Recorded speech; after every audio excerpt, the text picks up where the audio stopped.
सहेली का ससुराल। ये कहानी शुरू होती है आलिया के घर से, जहां सुबह के 10 बजे तक आलिया खर्राटे ले रही थी। उठेगी कि नहीं तू? हाँ, एक तो खुद मेरी जान खाती है, ऊपर से इस नताशा को भी बुला लेती है।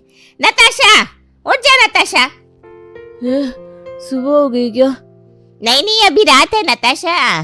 तो फिर आप मेरे कमरे में क्यों हैं? अपने घर जाइए ना आंटी जी, अंकल जी वेट कर रहे होंगे, क्योंकि ये मेरा घर है और मेरी बेटी का कमरा। उठ तो, जब देखो मुंह उठा के यहाँ आ जाती है।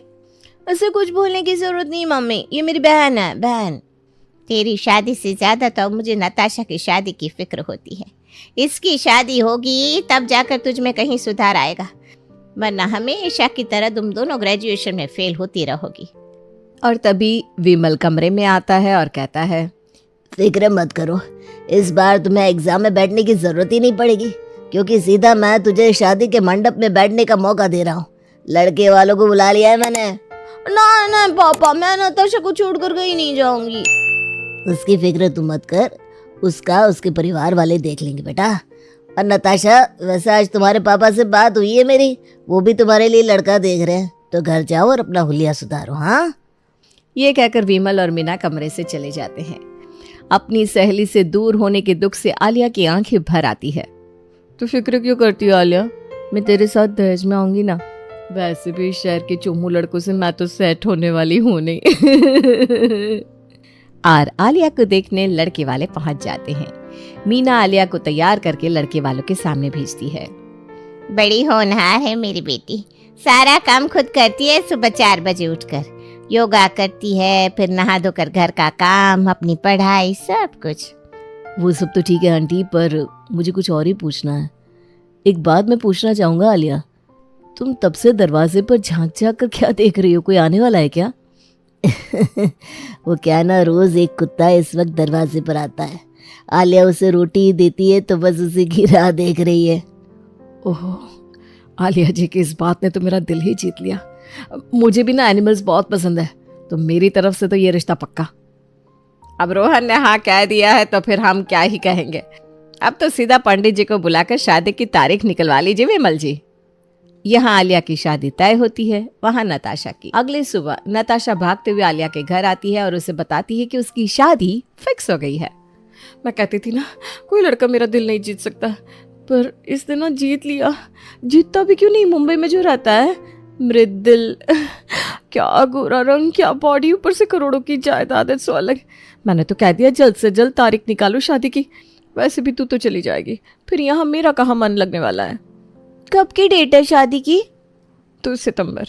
तो फिक्र मत कर, मैं तेरी शादी अटेंड जरूर करूंगी, भले ही मुझे अपनी हल्दी के बाद भी क्यों ना तेरी शादी में आना पड़ जाए, मैं आऊंगी। नताशा और आलिया की बात विमल सुन लेता है। अब तो आलिया की शादी भी 2 सितंबर को ही होगी, वरना ये नताशा बारात में रोहन की जगह घोड़ी पर खुद बैठ जाएगी।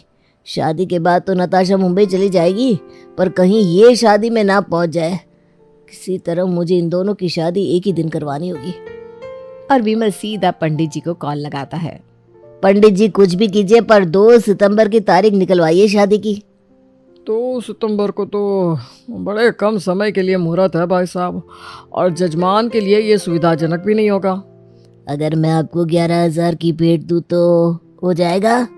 अरे भेंट की क्या जरूरत है विमल जी, वैसे ब्राह्मणों को तो दान देना ही चाहिए। आप भिजवा दीजिए 11,000 मेरे घर में, मैं जजमान को 2 तारीख का मुहूर्त बता देता हूँ। और 2 तारीख को ही एक तरफ नताशा की शादी होती है, दूसरी तरफ आलिया की। जहां नताशा की विदाई पर उसका पूरा परिवार फूट फूट कर रो रहा था। विमल और उसकी बीवी बहुत खुश थे। आखिरकार अब उनकी बेटी और नताशा अलग जो हो रहे थे। पर ये तो विमल जी की गलत फहमी थी, क्योंकि आज के महान उपकरण मोबाइल फोन को तो वो भूल ही गए थे। दुल्हन के जोड़े में अपने फोन पर चैटिंग करती हुई आलिया दरवाजे पर पहुंचती है। फोन कमरे में इस्तेमाल कर लेना आलिया, यहाँ सभी तुम्हारे स्वागत के लिए खड़े हैं और तुम फोन चला रही हो। अच्छा लगता है क्या? अरे बहू, अभी से ही घर वालों की याद आने लगी क्या? हा? कल ही पग फेरे की रस्म है, तुम वापस घर चली जाओगी, टेंशन ना लो, बाद में चैटिंग कर लेना मम्मी से। और कलश को पैर मारकर आलिया अंदर आती है। तुम्हें लग रहा होगा बहू कि मैं तुमसे अभी और रस्म करवाऊंगी, तो मैं ऐसे कुछ भी नहीं करवाने वाली। आराम से कमरे में जाओ और रेस्ट करो। अब जो भी होगा कल होगा। तभी आलिया के फोन पर डेटा एग्जॉस्टेड का नोटिफिकेशन आता है। ओ शिट, मेरे फोन का नेट ही खत्म हो गया। घर में वाईफाई है ना मम्मी जी? हाँ हाँ बहू है ना, पर रात को तुम्हें वाईफाई की क्या जरूरत पड़ेगी। नहीं मम्मी जी, मैं तो बस ऐसे ही पूछ रही थी। अपनी बीवी का घूंघट उठाने का सपना देखकर शर्माता हुआ रोहन कमरे में जाता है, पर वो सामने क्या देखता है? उसकी बीवी ने पहले ही नाइट ड्रेस पहन रखा है और वो वीडियो कॉल पर अपनी सहेली से बात कर रही है। ये सब क्या है आलिया? बाद में कर लेना नताशा से बात।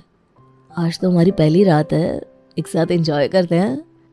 अब मेरी दोस्त को उल्लू मत बनाइए जीजा जी। अभी बाहर आपने क्या कहा था? अभी रस में कर लो, बात कमरे में कर लेना। आलिया ने मुझे बता दिया, तो अब कमरे में तो बातें ही होंगी ना। और अपनी बीवी के फ्री होने के इंतजार में रोहन सो जाता है। अच्छा आलिया, मृदुल आ गए, मैं फोन रखती हूँ। हाँ, मुझे जगा कर तू जा रही, यहाँ तो रोहन भी सो गया। अब मैं क्या करूँ? नींद भी उड़ गई मेरी। क्या जीजू सो भी गए, वो भी आज की रात को? जो लड़का तेरे लिए 2-3 घंटे वेट नहीं कर सका, वो ये रिश्ता चला पाएगा?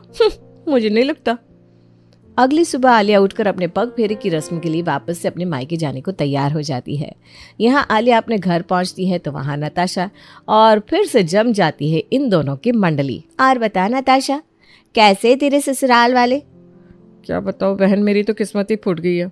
वहाँ तेरी सास तुझे आराम करने को कह रही थी और यहाँ मेरी सास मुझसे कुछ न कुछ करवाए जा रही थी। ऊपर से मृदुल को भी किसी काम में फंसा कर रखा था उन्होंने। कितना लेट आया कमरे में वो। हे भगवान, ये तो तू गलत जगह फंस गई रे। पर तू टेंशन ना ले, मैं हूँ ना। मैं एक अच्छे बाबा को जानती हूँ, उनके पास बस जाकर अपनी प्रॉब्लम बतानी होती है। वो तेरी सास को तेरे काबू में लाने में तेरी मदद करेंगे, और अगर उससे काम न बना तो फिर मैं तो हूँ ही। पग फेरे के बाद आलिया अपने ससुराल तो पहुंच जाती है, पर उसका मन नताशा के पास ही था। नताशा से वीडियो कॉल पर बात करते करते आलिया अपने ससुराल वालों के लिए नाश्ता बनाती है। कल तो मुझे शिक्षा दे रही थी और आज खुद वही गलती कर रही है। क्यों पहले अपने ससुराल वालों को बना बना कर खाना खिला रही है? उनकी आदत बिगड़ जाएगी। एक बार गरम गरम खाने की आदत लग गई ना, फिर तो अगर बिस्तर पर बीमार भी पड़ी रहेगी तब भी तेरे सास ससुर तुझसे खाने की उम्मीद रखेंगे। हाँ रे, ये तूने सही कहा। मैं जाकर मम्मी जी की हेल्प मांग लेती हूँ इस काम में। और तुझे भी ना ज़रूरत नहीं है अपने ससुराल वालों के लिए कुछ बनाने की। ऑर्डर कर देना बाहर से। सुनना आलिया, तू कर देना ऑर्डर। वो क्या ना, मृदुल तो मेरे हाथ में एक पैसा भी नहीं देते। कीड़े पड़े तेरे पति को, बड़ा गिरा हुआ रे। और इसी तरह दिन बीतते जाते हैं। आलिया वही करती है जो उसे नताशा करने को कहती, और आलिया खुद भी नताशा को सलाह देने में पीछे नहीं रहती। एक दोपहर किसी काम से रोहन ऑफिस से अपने घर आता है और वो जैसे ही कमरे में जाता है तो देखता है कि आलिया अभी भी नताशा से बात कर रही है। बाप रे बाप यार, तेरी ननद। उसे ठीक करने का ना एक ही उपाय है, हमारे मोहल्ले का रोहित। मैं मम्मी को कहकर रोहित का रिश्ता तेरी ननद के लिए भिजवाती हूँ। तू तो उसका ड्रामा जानती है।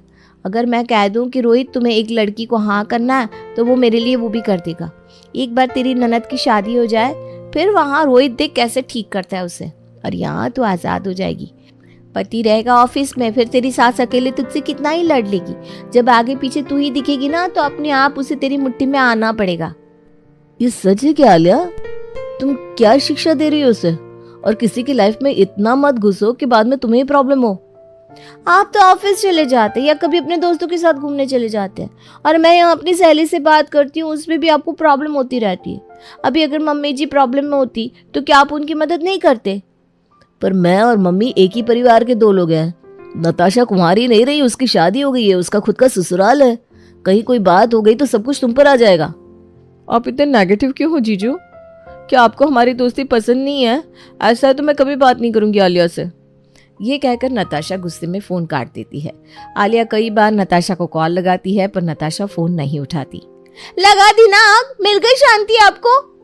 पता नहीं कैसे मानेगी नताशा। मुझे इसके पास मुंबई जाना होगा। आप ऑफिस से 2 दिन की छुट्टी ले लो, हम मुंबई जाएंगे। और अगर आपने मना किया ना तो मैं खाना नहीं खाऊंगी। अरे ये कहाँ फंस गया मैं।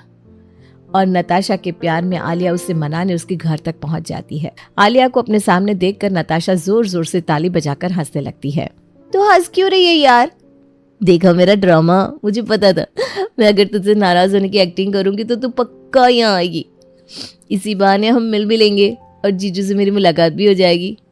पर आज ना मेरी काम वाली नहीं आ रही है, सब कैसे होगा? ऊपर से मेरे सास ससुर भी तीर्थ को गए हैं। तू क्यों फिक्र करती है, मैं हूं ना। कहाँ है किचन, मुझे बता दे, 2 मिनट में सब संभाल लूंगी। और सच में आलिया किचन में जाती है, किचन की सफाई करके उसे अच्छे से ऑर्गेनाइज कर देती है। अपने पति के लिए और नताशा के लिए नाश्ता बना कर लाती है। अपनी बीवी को इतना काम करता देख रोहन हैरान हो जाता है। तुम तो कहती थी मुझसे काम नहीं हो पाता, मम्मी जी पापा जी के लिए कैसे करूं मैं? प्यार जीजू प्यार, मेरी फ्रेंड को मेरे से बहुत प्यार है। चलिए ये सब छोड़िए, अब खाने पर फोकस कीजिए, फिर शाम को हम घूमने चलेंगे। शाम को मृदुल, नताशा, रोहन और आलिया घूमने जाते हैं, जहां हर जगह रोहन को ही पैसे खर्च करने पड़ते हैं, क्योंकि नताशा तो कहीं भी खुद पैसे निकालने को तैयार ही नहीं थी। मूवी के पैसे आपने दिए रोहन, तो डिनर के पैसे मैं दूंगा। अब खुद को बहुत बड़ा तिस्मार खान समझ रहे हैं? मेरे जीजू आपको पेमेंट करने देंगे क्या? मेरे जीजू हमारे शहर के करोड़पतियों में से आते हैं और मुंबई में आप पेमेंट करके बड़े बन जाएंगे। मैं अपने जीजू को यहाँ नीचा नहीं होने दूंगी। आखिरकार मेरे मायके की बात है, आप ही पेमेंट कीजिए जीजू। हाँ, बोलने दीजिए इनको कुछ भी। ये तो बड़ी चालाक लोमड़ी है, पर आलिया को ये बात समझ में क्यों नहीं आ रही? कहीं ऐसा ना हो कि जब तक वो समझे बहुत देर हो जाए। अब रोहन समझ चुका था कि उसकी बीवी के दिमाग में ये फितूर भरने वाली कोई और नहीं, नताशा ही है। 2 दिन नताशा के घर रहने के बाद आलिया अपने पति के साथ वापस अपने ससुराल लौट आती है, पर अब भी सब कुछ वैसा ही चलता रहता है। नताशा से पूछे बिना आलिया कुछ भी नहीं करती। एक रोज साड़ी बेचने वाली आलिया के घर आती है। बहू, तू अपने लिए कोई साड़ी पसंद कर ले और मेरे लिए भी पसंद कर दे।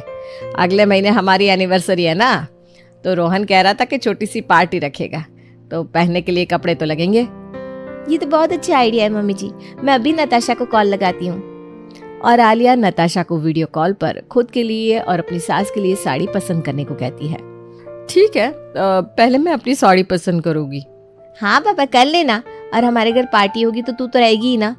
हाँ बेटा, तू भी आना और मृदुल जी को भी ले आना। भैया भाई साहब को तो मैं खुद इनवाइट कर दूंगी। और संतोषी और सुरेश के एनिवर्सरी के दिन नताशा अपने ससुराल वालों के साथ वेन्यू पर पहुंच जाती है। बहू से ज्यादा तो नताशा ही हर जगह उछलती रहती है। यही है सही समय पटाखा फोड़ने का।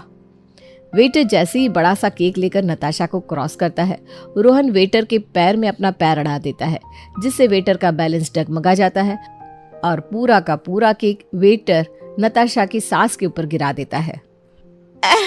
बहू, ये मैंने नहीं किया, मेरे पैर में किसी का पैर अड़ा था, इनका ही था शायद। मेरा पैर नहीं था मम्मी जी, ये जरूर आलिया की गलती है। मेरी बाजू में तो यही खड़ी है। करवा दिया ना प्रोग्राम का सत्यानाश तुमने। अंदाजा भी है तुम्हें कितनी महंगी साड़ियाँ पहनती है मेरी मम्मी जी। मेकअप 10,000 का है उनका। मुझे माफ कर दीजिए मम्मी जी, मेरी गलती हो गई जो मैं आपको यहाँ लेकर आई। ये क्या कह रही हो नताशा तुम खुद ही कहती थी ना कि तुम्हारी सास डायन से कम नहीं है, और आज तुम उनके लिए मुझसे लड़ रही हो, जबकि मैंने ऐसा कुछ भी नहीं किया है। हे राम, तुम तो खड़े खड़े इंसान को निगल जाओ, इतना झूठ।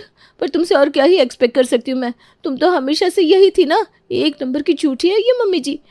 अरे जो लड़की सारा काम आते हुए भी आधा काम अपनी सास से करवाती हो, वो किसी की सगी हो सकती है? यहाँ तक कि जीजू से छुप कर ना आलिया उनके कपबोर्ड से पैसे भी निकालती है। शादी के पहले भी कम चक्कर नहीं थे उसके। बस एक शब्द और नहीं नताशा, लेकर जाओ यहाँ से। मेरे ही घर में मेरी बीवी से इस तरह बदतमीजी से बात करने की हिम्मत कैसे हुई तुम्हारी? ये लड़की तो शादी के पहले भी झोंक की तरह चिपकी रहती थी आलिया से। कितनी बार मैंने मना किया तुझे कि शादी के पहले के रिश्ते को मायके में ही छोड़ दे, पर तू नहीं मानी। देख रही है कैसे सभी के बीच तेरी इंसल्ट कर रही है ये। मैंने तुझे अपनी सगी बहन माना, पर तू तो नाग निकली नाग। निकल जा मेरे घर से। और आलिया धक्के मारकर नताशा को अपने घर से बाहर निकाल देती है। मुझे माफ कर दीजिए पापा जी, मुझे माफ कर दीजिए मम्मी जी, बहुत बड़ी गलती हो गई मुझसे। मैंने नताशा की कही सुनकर आप सबके साथ बहुत गलत किया, फिर भी आप लोगों ने मुझे कभी भला बुरा नहीं कहा। यहाँ तक कि रोहन के पैसे निकालकर मैं नताशा की मदद भी करती थी। तो क्यों फिक्र करती है बहू? मुझे पता है कि इसमें तेरी कोई गलती नहीं है, और यह सब तो रोहन ने खुद प्लान किया था ताकि तेरे सामने नताशा की असलियत आ सके, और तूने देखी ना उसकी असलियत। और मैं भी तुमसे नाराज नहीं हूँ आलिया, पर हर बार मैं तुम्हें इस तरह बचा नहीं पाऊंगा। तुम्हें खुद ही समझना होगा कि कौन तुम्हारा इस्तेमाल कर रहा है और कौन तुमसे सच में प्यार करता है। आलिया को समझ में आ जाता है कि उसने बहुत बड़ी गलती कर दी है, पर अब वो कसम खाती है कि अब की बार किसी की भी सुनकर वो कोई काम नहीं करेगी और इसके बाद सब कुछ ठीक हो जाता है।